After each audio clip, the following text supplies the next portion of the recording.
अब आपको उन दो मुद्दों के बारे में समझाते हैं जो 2019 में 18 करोड़ लोगों के लिए जीने मरने का सवाल है। 8 राज्यों में जिसका इम्पैक्ट है। प्रधानमंत्री मोदी जिसके बारे में सीधे सीधे बयान दे रहे हैं, लेकिन जमीन पर हालात सुधरने के बदले और खराब होते जा रहे हैं।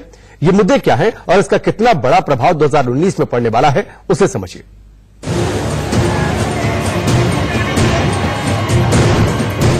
2019 के लिए दो बड़े मुद्दे आपकी टीवी स्क्रीन पर हैं। पहला मुद्दा है प्याज और दूसरा है यूरिया।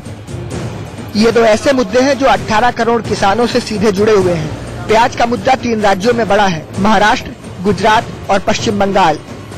यूरिया का मुद्दा देश के 5 बड़े राज्यों के मुद्दे हैं, राजस्थान, मध्य प्रदेश, छत्तीसगढ़ और उत्तर प्रदेश। कुल मिलाकर दोनों मुद्दे 7 राज्यों के बड़े मुद्दे हैं।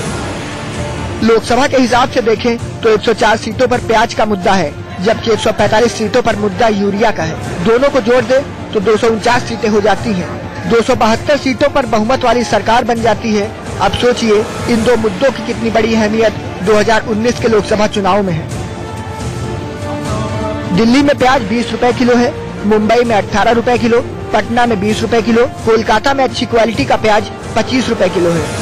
लेकिन जानते हैं वो किसान जिसने प्याज उगाया उसे प्रति किलो कितनी कीमत मिल रही है? मात्र 1 रुपए प्रति किलो। सुनकर हंसे या रोए आप भी होंगे या लाखों किसानों की तरह कंफ्यूज हो गए होंगे, लेकिन सच यही है।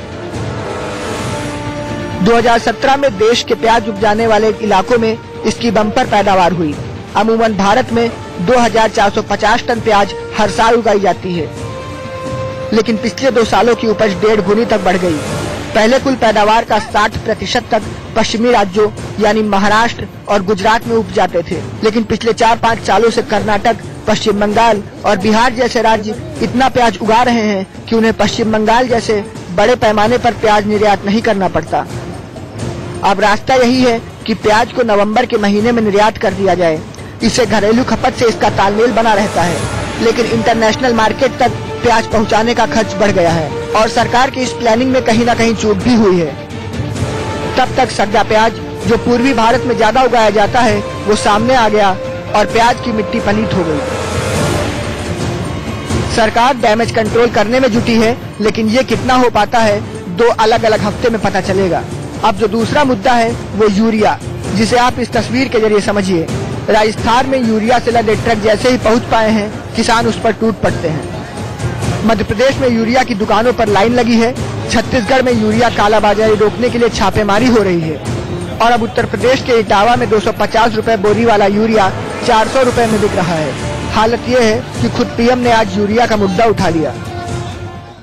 वोट बटोरने के लिए लुभावने उपायों का हश्र क्या होता है, वो अभी मध्य प्रदेश और राजस्थान में दिख रहा है।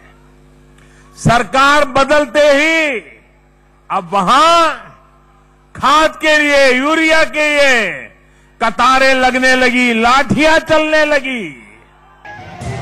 कुल मिलाकर ये वो 2 बड़े मुद्दे हैं जिस पर समय रहते अगर नकेल नहीं कसी गई तो चुनाव के दौरान ये सारे समीकरण उलट पलट कर देंगे। Bureau report, India news.